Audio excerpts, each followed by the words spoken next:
The Adventures of Tom Sawyer by Mark Twain, Chapter 18. Tom Reveals His Dream Secret. That was Tom's great secret, the scheme to return home with his brother pirates and attend their own funerals. They had paddled over to the Missouri shore in a log at dusk on Saturday, landing 5 or 6 miles below the village. They had slept in the woods at the edge of the town till nearly daylight, and had then crept through back lanes and alleys and finished their sleep in the gallery of the church among a chaos of invalided benches. At breakfast Monday morning, Aunt Polly and Mary were very loving to Tom and very attentive to his wants. There was an unusual amount of talk. In the course of it, Aunt Polly said, "Well, I don't say it wasn't a fine joke, Tom, to keep everybody suffering most a week so you boys had a good time, but it is a pity you could be so hard-hearted as to let me suffer so. If you could have come over on a log to go to your funeral, you could have come over and give me a hint some way that you warn't dead but only run off." "Yes, you could have done that, Tom," said Mary, "and I believe you would if you had thought of it." "Would you, Tom?" said Aunt Polly, her face lightening wistfully. "Say now, would you if you'd thought of it?" Well, I don't know. 'Twould have spoiled everything." "Tom, I hoped you loved me that much," said Aunt Polly with a grieved tone that discomforted the boy. "It would have been something if you'd cared enough to think of it, even if you didn't do it." "Now, Auntie, that ain't any harm," pleaded Mary. "It's only Tom's giddy way. He's always in such a rush that he never thinks of anything." "More's the pity. Sid would have thought, and Sid would have come and done it, too. Tom, you'll look back some day when it's too late and wish you'd cared a little more for me when it would have cost you so little." "Now, Auntie, you know I do care for you," said Tom. "I'd know it better if you acted more like it." "I wish now I'd thought," said Tom with a repentant tone. "But I dreamed about you anyway. That's something, ain't it?" "It ain't much. A cat does that much, but it's better than nothing. What did you dream?" "Why, Wednesday night I dreamt that you was sitting over there by the bed, and Sid was sitting by the woodbox, and Mary next to him." "Well, so we did. So we always do. I'm glad your dreams could take even that much trouble about us. And I dreamt that Joe Harper's mother was here." "Why, she was here. Did you dream any more?" "Oh, lots, but it's so dim now." "Well, try to recollect, can't you?" "Somehow it seems to me that the wind blowed, Try harder, Tom. The wind did blow something. Come." Tom pressed his fingers to his forehead an anxious minute and then said, I've got it now. It blowed the candle." "Mercy on us. Go on, Tom, go on." "And it seems to me that you said, 'Why, I believe that door—'" "Go on, Tom." "Just let me study a moment. Just a moment. Oh, yes. You said you believed the door was open." "As I'm sitting here, I did. Didn't I, Mary? Go on." "And then, well, I won't be certain, but it seems like as if you made Sid go and, well, what did I make him do, Tom? What did I make him do?" "You made him, you made him shut it." "Well, for land's sake, I never heard the beat of that in all my days. Don't tell me there ain't anything in dreams any more. Serenity Harper shall know of this before I'm an hour older. I'd like to see her get around this with her rubbish about superstition. Go on, Tom." "Oh, it's all getting just as bright as day now. Next you said I warn't bad, only mischievous and harum-scarum, and not any more responsible than I think it was a colt or something." "And so it was. Well, goodness gracious, go on, Tom." "And then you began to cry." So I did. Not the first time, neither." "And then?" "Then Mrs. Harper, she began to cry and said Joe was just the same, and she wished she hadn't whipped him for taking cream when she'd throwed it out of her own self." "Tom, the Spirit was upon you. You was a prophesying. That's what you was a-doing. Land alive, go on, Tom." "Well, then Sid, he said, well, I don't think I said anything," said Sid. "Yes, you did, Sid," said Mary. "Shut your heads and let Tom go. What did he say, Tom?" "He said, I think he said he hoped I was better off where I was gone to, but if I'd been better sometimes—" "There, did you hear that? It was his very words. And you shut him up sharp." "I lay I did.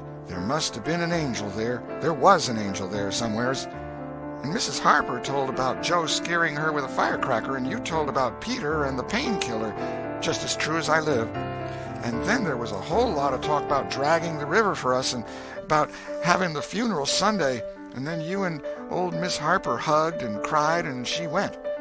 It happened just so. It happened just so, as sure as I'm sitting in these very tracks. Tom, you couldn't have told it more like if you'd have seen it. And then what? Go on, Tom. Then I thought you prayed for me, and I could see you and hear every word you said. And you went to bed, and I was so sorry that I took and wrote on a piece of sycamore bark, "We ain't dead, we're only off being pirates," and put it on the table by the candle. And then you looked so good laying there asleep that I thought I went and leaned over and kissed you on the lips. Did you, Tom? Did you? I just forgive you everything for that. And she seized the boy in a crushing embrace that made him feel like the guiltiest of villains. It was very kind, even though it was only a dream, Sid soliloquized, just audibly. Shut up, Sid. A body does just the same in a dream as he'd do if he was awake. Here's a big Milam apple I've been saving for you, Tom, if you was ever found again. Now go along to school. I'm thankful to the good God and Father of us all I've got you back. That's long-suffering and merciful to them that believe on him and keep his word, though goodness knows I'm unworthy of it. But if only the worthy ones got his blessings, and had his hand to help them over the rough places, there's few enough would smile here or ever enter into his rest when the long night comes. Go along, Sid, Mary, Tom. Take yourselves off. You've hindered me long enough. The children left for school, and the old lady to call on Mrs. Harper and vanquish her realism with Tom's marvelous dream. Sid had better judgment than to utter the thought that was in his mind as he left the house. It was this: pretty thin, as long as a dream is that, without any mistakes in it. What a hero Tom was become now. He did not go skipping and prancing, but moved with a dignified swagger as became a pirate who felt that the public eye was on him. And indeed it was. He tried not to seem to see the looks or hear the remarks as he passed along, but they were food and drink to him. Smaller boys than himself flocked at his heels, as proud to be seen with him and tolerated by him as if he had been the drummer at the head of a procession or the elephant leading a menagerie into town. Boys of his own size pretended not to know he had been away at all, but they were consuming with envy nevertheless. They would have given anything to have had that swarthy, sun-tanned skin of his, and his glittering notoriety, and Tom would not have parted with either for a circus. At school, the children made so much of him and of Joe, and delivered such eloquent admiration from their eyes, that the two heroes were not long in becoming insufferably stuck-up. They began to tell their adventures to hungry listeners, but they only began. It was not a thing likely to have an end, with imaginations like theirs to furnish material. And finally, when they got out their pipes and went serenely puffing around, the very summit of glory was reached. Tom decided that he could be independent of Becky Thatcher now. Glory was sufficient. He would live for glory. Now that he was distinguished, maybe she would be wanting to make up. Well, let her. She should see that he could be as indifferent as some other people. Presently she arrived. Tom pretended not to see her. He moved away and joined a group of boys and girls and began to talk.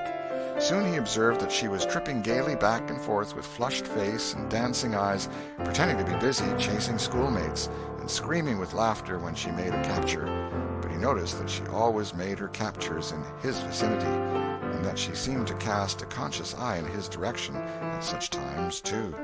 It gratified all the vicious vanity that was in him, and so, instead of winning him, it only set him up the more, and made him the more diligent to avoid betraying that he knew she was about. Presently she gave over skylarking, and moved irresolutely about, sighing once or twice, and glancing furtively and wistfully toward Tom. Then she observed that now Tom was talking more particularly to Amy Lawrence than to anyone else. She felt a sharp pang, and grew disturbed and uneasy at once. She tried to go away, but her feet were treacherous, and carried her to the group instead. She said to a girl almost at Tom's elbow, with sham vivacity, "Why, Mary Austin, you bad girl, why didn't you come to Sunday school?" "I did come. Didn't you see me?" "Why, no. Did you? Where did you sit?" "I was in Miss Peters' class, where I always go. I saw you." "Did you? Why, it's funny I didn't see you. I wanted to tell you about the picnic." "Oh, that's jolly. Who's going to give it?" My ma's going to let me have one. Oh, goody, I hope she'll let me come. Well, she will. The picnic's for me. She'll let anybody come that I want, and I want you. That's ever so nice. When is it going to be? By and by, maybe about vacation. Oh, won't it be fun? You going to have all the girls and boys? Yes, every one that's friends to me or wants to be, and she glanced ever so furtively at Tom. But he talked right along to Amy Lawrence about the terrible storm on the island and how the lightning tore the great sycamore tree all to flinders while he was standing within 3 feet of it. Oh, may I come? Said Gracie Miller. Yes. And me? Said Sally Rogers. Yes. And me too? Said Susie Harper. And Joe? Yes. And so on, with clapping of joyful hands till all the group had begged for invitations but Tom and Amy. Then Tom turned coolly away, still talking, and took Amy with him. Becky's lips trembled and the tears came to her eyes. She hid these signs with a forced gaiety and went on chattering, but the life had gone out of the picnic now, and out of everything else. She got away as soon as she could, and hid herself and had what her sex call a good cry. Then she sat moody with wounded pride till the bell rang. She roused up now with a vindictive cast in her eye, and gave her plaited tails a shake, and said she knew what she'd do. At recess, Tom continued his flirtation with Amy with jubilant self-satisfaction, and he kept drifting about to find Becky and lacerate her with the performance. At last he spied her, but there was a sudden falling of his mercury. She was sitting cozily on a little bench behind the schoolhouse looking at a picture book with Alfred Temple, and so absorbed were they, and their heads so close together over the book, that they did not seem to be conscious of anything in the world besides. Jealousy ran red-hot through Tom's veins. He began to hate himself for throwing away the chance Becky had offered for a reconciliation.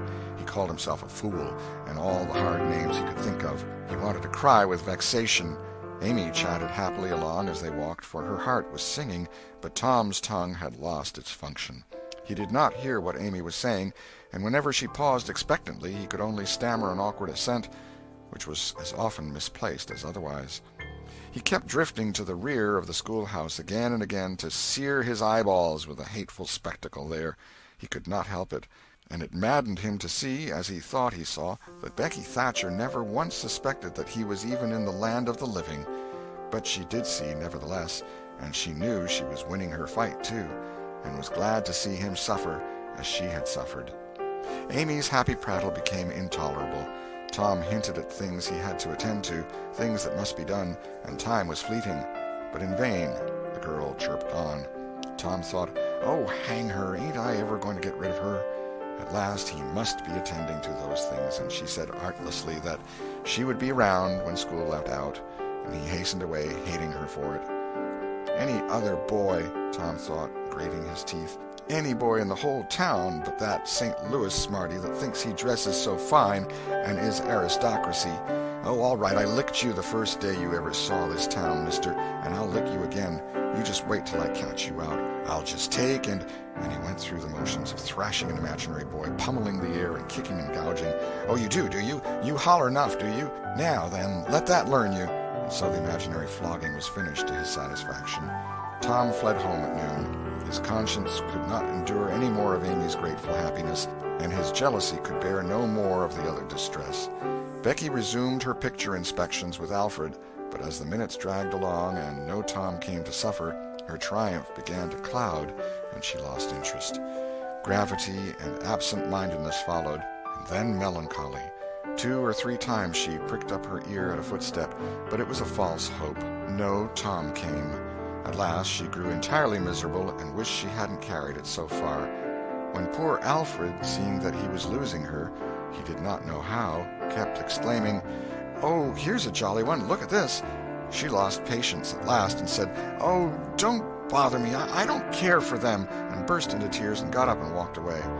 Alfred dropped alongside and was going to try to comfort her, but she said, "Go away and leave me alone, can't you? I hate you." So the boy halted, wondering what he could have done, for she had said she would look at pictures all through the nooning, and she walked on crying. Then Alfred went musing into the deserted schoolhouse. He was humiliated and angry. He easily guessed his way to the truth. The girl had simply made a convenience of him to vent her spite upon Tom Sawyer. He was far from hating Tom the less when this thought occurred to him. He wished there was some way to get that boy into trouble without much risk to himself. Tom's spelling book fell under his eye. Here was his opportunity. He gratefully opened to the lesson for the afternoon and poured ink upon the page. Becky, glancing in at a window behind him at the moment, saw the act and moved on without discovering herself. She started homeward now, intending to find Tom and tell him. Tom would be thankful and their troubles would be healed. Before she was halfway home, however, she had changed her mind. The thought of Tom's treatment of her when she was talking about her picnic came scorching back and filled her with shame. She resolved to let him get whipped on the damaged spelling book's account and to hate him forever into the bargain. End of Chapter 18. Chapter 19. The Cruelty of I Didn't Think. Tom arrived at home in a dreary mood, and the first thing his aunt said to him showed him that he had brought his sorrows to an unpromising market. "Tom, I've a notion to skin you alive." "Auntie, what have I done?" "Well, you've done enough. Here I go over to Serenity Harper like an old softy, expecting I'm going to make her believe all that rubbish about that dream, when lo and behold you, she'd found out from Joe that you was over here and heard all the talk we had that night. Tom, I don't know what is to become of a boy that will act like that. It makes me feel so bad to think that you could let me go to Serenity Harper and make such a fool of myself and never say a word." This was a new aspect of the thing. His smartness of the morning had seemed to Tom a good joke before, and very ingenious. It merely looked mean and shabby now. He hung his head and could not think of anything to say for a moment. Then he said, "Auntie, I wished I hadn't done it, but I didn't think." "Oh, child, you never think. You never think of anything but your own selfishness. You could think to come all the way over here from Jackson's Island in the night to laugh at our troubles, and you could think to fool me with a lie about a dream, but you couldn't ever think to pity us and save us from sorrow." "Auntie, I know now it was mean, but I didn't mean it to be mean. I didn't, honest. And besides, I didn't come over here to laugh at you that night." "What did you come for, then?" "It was to tell you not to be uneasy about us, because we hadn't got drownded." Tom, I would be the thankfulest soul in this world if I could believe you ever had as good a thought as that. But you know you never did, and I know it, Tom." Indeed, I did, Auntie. I wish I may never stir if I didn't." "Oh, Tom, don't lie. Don't do it. It only makes things 100 times worse." "It ain't a lie, Auntie. It's the truth. I wanted to keep you from grieving. That was all that made me come." "I'd give the whole world to believe that. It would cover up a power of sins, Tom. I'd most be glad you'd run off and acted so bad. But it ain't reasonable, because why didn't you tell me, child?" "Why, you see, when you got to talking about the funeral, I just got all full of the idea of our coming and hiding in a church, and I couldn't somehow bear to spoil it. So I just put the bark back in my pocket and kept mum." "What bark?" "The bark I wrote on to tell you we'd gone pirating. I wish now you'd waked up when I kissed you. I do, honest." The hard lines in his aunt's face relaxed, and a sudden tenderness dawned in her eyes. "Did you kiss me, Tom?" "Why, yes, I did." "Are you sure you did, Tom?" "Why, yes, I did, Auntie, certain sure." "What did you kiss me for, Tom?" "Because I loved you so, and you laid there moaning, and I was so sorry." The words sounded like truth. The old lady could not hide a tremor in her voice when she said, "Kiss me again, Tom, and be off with you to school now, and don't bother me any more." The moment he was gone, she ran to a closet and got out the ruin of a jacket which Tom had gone pirating in. Then she stopped with it in her hand and said to herself, "No, I don't dare. Poor boy, I reckon he'd lied about it, but it's a blessed, blessed lie. There's such a comfort come from it. I hope I know the Lord will forgive him, because it was such good-heartedness in him to tell it. But I don't want to find out it's a lie. I won't look." She put the jacket away and stood by, musing a minute. Twice she put out her hand to take the garment again, and twice she refrained. Once more she ventured, and this time she fortified herself with the thought, "It's a good lie. It's a good lie. I won't let it grieve me." So she sought the jacket pocket. A moment later she was reading Tom's piece of bark through the flowing tears and saying, "I forgive the boy now if he'd committed 1,000,000 sins." End of Chapter 19. Chapter 20. Tom Takes Becky's Punishment. There was something about Aunt Polly's manner when she kissed Tom that swept away his low spirits and made him light-hearted and happy again. He started to school, and had the luck of coming upon Becky Thatcher at the head of Meadow Lane. His mood always determined his manner. Without a moment's hesitation he ran to her and said, "I acted mighty mean today, Becky, and I'm so sorry. I won't ever do that way again. As long as I ever live, please make up, won't you?" The girl stopped and looked at him scornfully in the face. "I'll thank you to keep yourself to yourself, Mr. Thomas Sawyer. I'll never speak to you again." She tossed her head and passed on. Tom was so stunned that he had not even presence of mind enough to say, "Who cares, Miss Smarty?" until the right time to say it had gone by. So he said nothing. But he was in a fine rage, nevertheless. He moped into the schoolyard, wishing she were a boy and imagining how he would trounce her if she were. He presently encountered her and delivered a stinging remark as he passed. She hurled one in return, and the angry breach was complete. It seemed to Becky, in her hot resentment, that she could hardly wait for school to take in, she was so impatient to see Tom flogged for the injured spelling-book. If she had had any lingering notion of exposing to Alfred Temple, Tom's offensive fling had driven it entirely away. Poor girl, she did not know how fast she was nearing trouble herself. The master, Mr. Dobbins, had reached middle age with an unsatisfied ambition. The darling of his desires was to be a doctor, but poverty had decreed that he should be nothing higher than a village schoolmaster. Every day he took a mysterious book out of his desk and absorbed himself in it at times when no classes were reciting. He kept that book under lock and key. There was not an urchin in school but was perishing to have a glimpse of it, but the chance never came. Every boy and girl had a theory about the nature of that book, but no two theories were alike, and there was no way of getting at the facts in the case. Now, as Becky was passing by the desk, which stood near the door, she noticed that the key was in the lock. It was a precious moment. She glanced around, found herself alone, and the next instant she had the book in her hands. The title page, Professor Somebody's Anatomy, carried no information to her mind, so she began to turn the leaves. She came at once upon a handsomely engraved and colored frontispiece, a human figure, stark naked. At that moment a shadow fell on the page, and Tom Sawyer stepped in at the door and caught the glimpse of the picture. Becky snatched at the book to close it, and had the hard luck to tear the pictured plate half down the middle.